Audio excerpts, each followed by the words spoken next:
देखने उनके लिए पूरी दुनिया फूल चढ़ा रही है, और ये जो 25,000 मरे हैं इनके लिए कोई नहीं। ये मुख्यमंत्री, ये एमपी, ये एमएलए हमें मारने की तैयारी कर रहे हैं, मारने, हम सब मारे जाएंगे बोल रही है, इसलिए आदमी की जरूरत नहीं है, इसीलिए मीडिया को बोलने नहीं देते, संसद में चर्चा नहीं करते। 700 किसान मरे तो हल्ला मचा, नहीं मचा। आगे ये देख रहे हैं, हम जिसको कहते हैं नकली लोकतंत्र, पार्टियों के अध्यक्ष लोग हैं, उनके नीचे, और उनके नीचे कौन है? ये सिक्योरिटी वाले। पब्लिक उनको मार डाले, लेकिन मारती क्यों? सिक्योरिटी में। আজি বঙাইগাঁও ডিষ্ট্ৰিক্ট লাইব্ৰেৰীত ভোটাৰ্ছ পাৰ্টি ইণ্টাৰনেশ্যনেলৰ সমষ্টিভিত্তিক যিখিনি পদাধিকাৰী আছে সেই পদাধিকাৰীসকলৰ সন্মিলন চলি আছে, এদিনীয়া সন্মিলন। এইটো জাষ্ট কোকৰাঝাৰ, বৰপেটা আৰু গুৱাহাটী লোকসভা সমষ্টিৰ কাৰণে চলিছে। যে লোকসভা নিৰ্বাচন সমাগত, তো ইয়াতে লোকসভা নিৰ্বাচনতে যে ভোটাৰ্ছ পাৰ্টিৰ যিখিনি কাৰ্যসূচী আছে, এই কাৰ্যসূচী অনুসৰি আমাৰ যিখিনি অৰ্থনৈতিক স্বাধীনতা সেনানী ভৰ্তি অভিযান, অৰ্থনৈতিক স্বাধীনতা সংগ্ৰামী যিটো সেনানী ভৰ্তি অভিযান আজিৰ পৰা আৰম্ভ হ'ব। গতিকে এই সম্পৰ্কে এই অৰ্থনৈতিক স্বাধীনতা সংগ্ৰামী যিটো সেনানী কেনেকৈ ভৰ্তি কৰিব লাগে এই সম্পৰ্কে আজি ইয়াতে প্ৰশিক্ষণ দিয়া হৈছে। আৰু অহাকালিলৈ ৰাঙাপাৰাত হ'ব। ৰাঙাপাৰাত ঠিক তেনেকৈ 3টা সমষ্টি লোৱা হৈছে, লখিমপুৰ, তেজপুৰ আৰু মঙলদৈ সমষ্টিৰ কাৰণে হ'ব।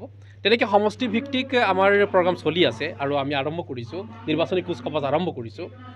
কিয়নো এইখন দেশত বহুত ৰাজনৈতিক মঞ্চ আছে, বহুত দল সংগঠন আছে, কিন্তু সকলোৱে জনসাধাৰণক এটা মিছা প্ৰলোভন দি পেলাই ইমান বছৰ কি কৰি আছে, এওঁলোকে কি চলাই আছে, দেশ চলাই আছে, কিন্তু কোনো কাৰণত কোনো দল সংগঠন বা ইয়াৰে যিমানখিনি জননেতা আছে এইসকলে আৰ্থিক উদাৰীকৰণ আৰু জনবিস্ফোৰণ ৰোধ কৰাৰ কোনো কৌশল আজিলৈকে উদ্ভাৱন কৰা নাই। তেনেকুৱা ক্ষেত্ৰত আমি জনসংখ্যাৰ ফালৰ পৰা বিশ্বৰ 1 নম্বৰ স্থানত আছোঁ।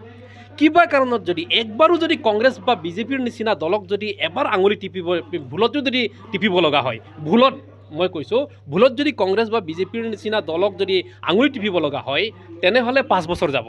এবাৰ যদি টিপে তো দুবাৰ যদি ভুলত টিপিব লগা হয় 10 বছৰ যাব। কিন্তু 10 বছৰত পপুলেশ্যনে এনেকুৱা এটা ৰূপ ধাৰণ কৰিব, তো নিজে নিজে মানুহ মৰিব। ইয়াত চৰকাৰ প্ৰশাসনৰ কোনো কথা নাই। তো আমি ৰাজনীতিৰ ছাত্ৰ হিচাপে, ৰাজনীতি পঢ়ি থকা মানুহ হিচাপে, ৰাজনীতি কৰা মানুহ হিচাপে, যে আদৰ্শ ৰাষ্ট্ৰত এৰিষ্টটল প্লেটোৱেও জনসংখ্যাৰ কথা উল্লেখ কৰিছিলে, কিন্তু জনসংখ্যা বিস্ফোৰণ ৰোধৰ কোনো কৌশল কোনো ৰাজনৈতিক দলৰ মঞ্চৰ নাই, আৰ্থিক উদাৰীকৰণৰ কোনো মঞ্চ নাই। সেইকাৰণে অৰ্থনৈতিক অচল অৱস্থাৰ কাৰণে মানুহ আত্মহত্যা কৰিব লগা হৈছে, বহুত দুৰ্ভাগ্যজনক বিষয় আছে।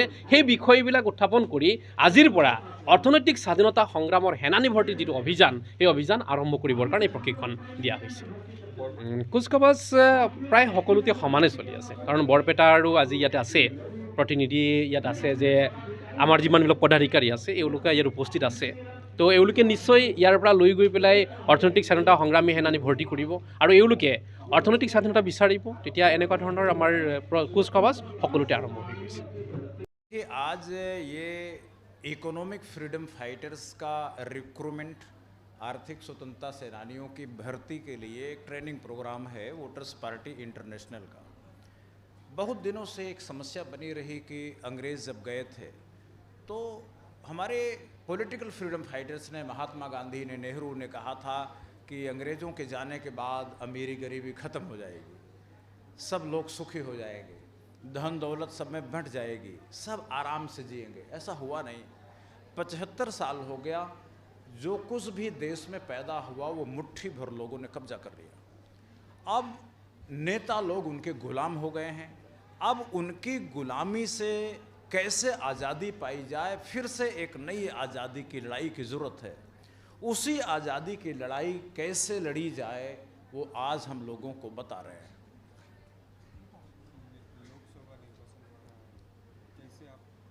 लोकसभा का जो चुनाव आ रहा है ये ऐतिहासिक चुनाव होगा।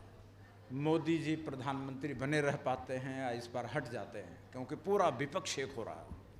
केवल Bhajpa versus others all parties का इलेक्शन होगा इस बार। अब इस बार मोदी जी रहेंगे कि नहीं रहेंगे, अब वो भविष्य का क्वेश्चन है। लेकिन जहाँ तक वोटर्स पार्टी इंटरनेशनल की बात है, हम बहुत साफ हैं।